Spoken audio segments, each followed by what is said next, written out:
एक ज़माने में महाराष्ट्र में बीजेपी के बड़े भाई का रोल प्ले करने वाली शिवसेना का इतना बुरा हाल हो जाएगा, ये शायद खुद उद्धव ठाकरे ने भी नहीं सोचा था।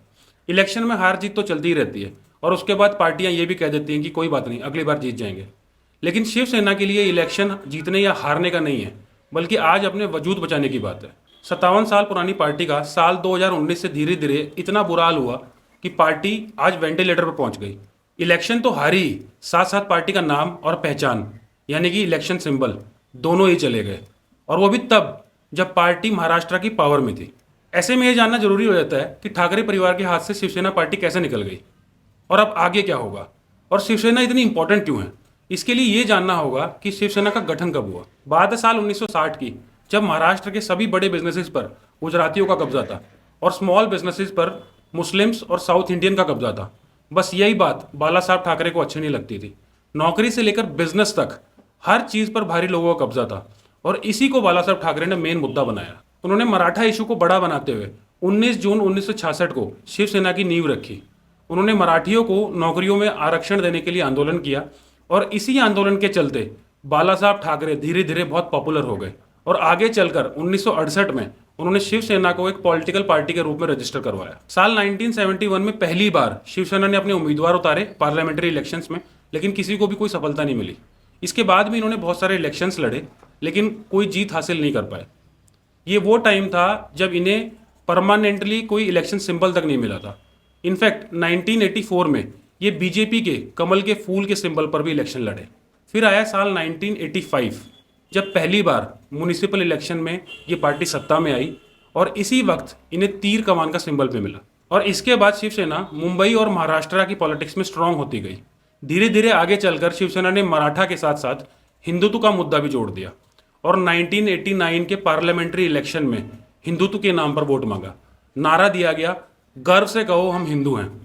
ये वो टाइम था जब पहली बार शिवसेना ने और बीजेपी ने दोनों ने साथ मिलकर चुनाव लड़ा, और शिवसेना के 4 मेंबर्स जीतकर पार्लियामेंट पहुंचे। इसके अगले ही साल 1990 में बीजेपी ने और शिवसेना ने दोनों ने मिलकर एक बार फिर असेंबली इलेक्शन लड़ा, और दोनों ने मिलकर 94 सीटें जीत ली। इस टाइम पर शिवसेना के मनोहर जोशी को लीडर ऑफ अपोजिशन भी बनाया गया। 6 दिसंबर 1992 को जो बाबरी मस्जिद का इशू हुआ था, इस इशू को शिवसेना ने और बाला साहब ठाकरे ने जोर शोर से उठाया, और ये वो वक्त था जब पूरे देश में लोग शिवसेना का नाम जानने लग गए थे। इस इशू में शिवसेना एक सॉलिड चट्टान की तरह हिंदुओं के लिए खड़ी हो गई। जब बाला साहब से सवाल पूछा गया तो उन्होंने कहा, मैं सुप्रीम कोर्ट के फैसले को नहीं मानता। सुप्रीम कोर्ट ने वहाँ कंस्ट्रक्शन करने के लिए मना किया था, हमने वहाँ कंस्ट्रक्शन नहीं डिस्ट्रक्शन किया है। और इसके बाद शिवसेना और बीजेपी ने साथ मिलकर कई चुनाव लड़े, और पॉलिटिक्स में इनकी पकड़ लगातार मजबूत होती गई। अब चलते हैं साल 2014 में। पीएम मोदी और अमित शाह की लीडरशिप में बीजेपी एक्सपेंशन में लगी हुई थी, और शिवसेना में भी बाला साहब ठाकरे युग का अंत हो गया था, और पार्टी की कमान उद्धव ठाकरे के हाथ में आ गई थी। ये वो साल था जब पहली बार बीजेपी और शिवसेना अलग अलग चुनाव लड़े, और बीजेपी ने 122 और शिवसेना ने 63 सीटें जीती। हालांकि बाद में दोनों का फिर से गठबंधन हो गया और महाराष्ट्र में सरकार बना ली। इसके बाद साल 2019 का विधानसभा चुनाव भी दोनों ने साथ में लड़ा, और बीजेपी ने 288 में से 105 सीटें और शिवसेना ने 55 सीटें जीती। लेकिन सीएम की कुर्सी को लेकर दोनों में फ्रिक्शन आ गया और गठबंधन टूट गया। आगे चलकर शिवसेना ने एनसीपी और कांग्रेस के साथ हाथ मिलाकर सरकार बना ली, और ठाकरे परिवार से पहली बार कोई सीएम बना महाराष्ट्र का। ये वो डिसीजन था जिसने उद्धव ठाकरे की पूरी जिंदगी बदल दी, या यूं कहें यहां से उद्धव ठाकरे और शिवसेना का डाउनफॉल शुरू हो गया। उद्धव ठाकरे 2.5 साल तक सीएम की कुर्सी पर थे, लेकिन उसी वक्त एक ऐसा इंसान भी था जो इन सब चीज़ों से खुश नहीं था, जो उद्धव ठाकरे की पीठ के पीछे बहुत कुछ प्लान कर रहा था। जी हाँ, मैं बात कर रहा हूँ एकनाथ शिंदे की, जो नहीं चाहते थे कि उद्धव ठाकरे एनसीपी और कांग्रेस के साथ सरकार बनाए। इनफैक्ट वो ये चाहते थे कि शिवसेना और बीजेपी साथ मिलकर सरकार बनाए, क्योंकि उस वक्त शिंदे का नाम भी सीएम की रेस में था। उद्धव ठाकरे ने अपनी सरकार में शिंदे को शहरी विकास मंत्रालय दिया था, लेकिन वो इस चीज़ से खुश नहीं थे। इनफैक्ट उनके मंत्रालय में आदित्य ठाकरे की इन्वॉल्वमेंट को लेकर भी वो खुश नहीं थे। अब शिंदे की खटास बढ़ती जा रही थी, और उन्होंने शिवसेना के 55 में से 40 विधायक को अपने साथ मिला लिया, या यूं कहे कि तोड़ लिया, और उन्हें लेकर 21 जून 2022 को बीजेपी रूल गुजरात में जाकर छिप गए। उद्धव ठाकरे को सीएम की कुर्सी से रिजाइन करना पड़ा, और एकनाथ शिंदे ने बीजेपी के साथ मिलकर सरकार बना ली और महाराष्ट्र के 20वें सीएम के रूप में शपथ ली। बस फिर क्या था, उद्धव ठाकरे को सीएम की कुर्सी से रिजाइन करना पड़ा और एकनाथ शिंदे ने बीजेपी के साथ मिलकर महाराष्ट्र में सरकार बना ली और महाराष्ट्र के 20वें सीएम के रूप में शपथ ली। लेकिन ये सब इतना सिंपल नहीं है। सवाल ये उठता है कि जब एकनाथ शिंदे ये सब कुछ कर रहे थे तो उद्धव ठाकरे को इसकी भनक क्यों नहीं लगी, जबकि वो पार्टी के अध्यक्ष और उसके साथ साथ सीएम भी थे और पूरी पुलिस फोर्स और महाराष्ट्र की इंटेलिजेंस उन्हीं को रिपोर्ट करते थे। और अगर उन्हें इसकी भनक लग गई थी तो उन्होंने इसको रोका क्यों नहीं।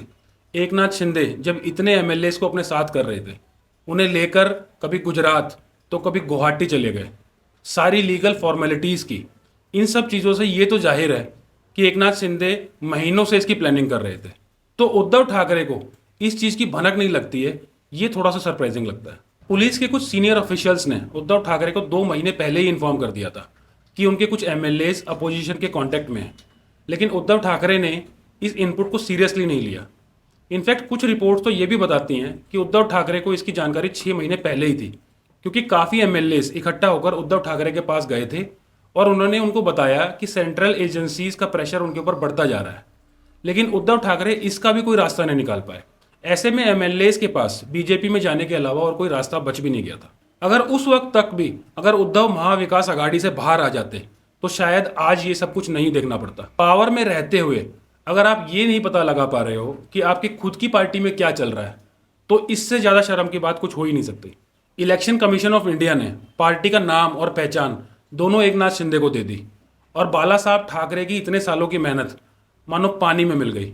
इतना ही नहीं, इलेक्शन में उद्धव ठाकरे की पार्टी का इतना बुरा हाल हो गया कि कंटेस्ट करते हुए उन्हें टोटल 20% रिजल्ट ही मिला और इन्हीं से अलग हुए एकनाथ शिंदे इन्हीं के अगेंस्ट कंटेस्ट करते हुए 80% तक रिजल्ट अचीव कर लिया। बाला साहब ठाकरे हमेशा हिंदुत्व के मुद्दे पर इलेक्शन लड़ते थे, लेकिन कांग्रेस और एनसीपी के साथ जाके मिलकर इलेक्शन लड़ने के फैसले ने उद्धव ठाकरे को मानो बिल्कुल डुबो दिया।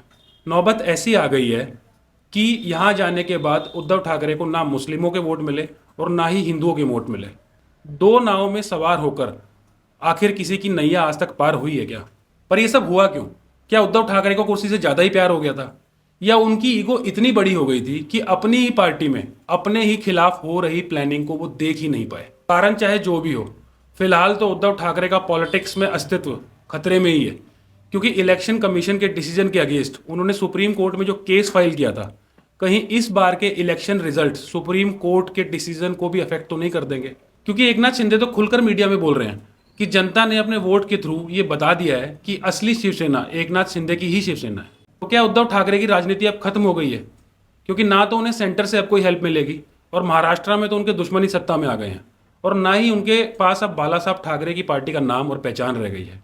या इन सब से उलट उद्धव ठाकरे फिर से कमबैक करेंगे और महाराष्ट्र में सरकार बनाकर अपने दुश्मनों को मुंह तोड़ जवाब देंगे? इस चीज़ का जवाब तो खैर वक्त के साथ ही मिलेगा। आप सबका इन सब पर क्या व्यू है? अपने व्यूज़ कमेंट बॉक्स में बताएं। वीडियो अगर आपको पसंद आई हो तो इसे लाइक करें, शेयर करें और ऐसे ही इन्फॉर्मेटिव वीडियोज़ के लिए मेरे चैनल को सब्सक्राइब करें।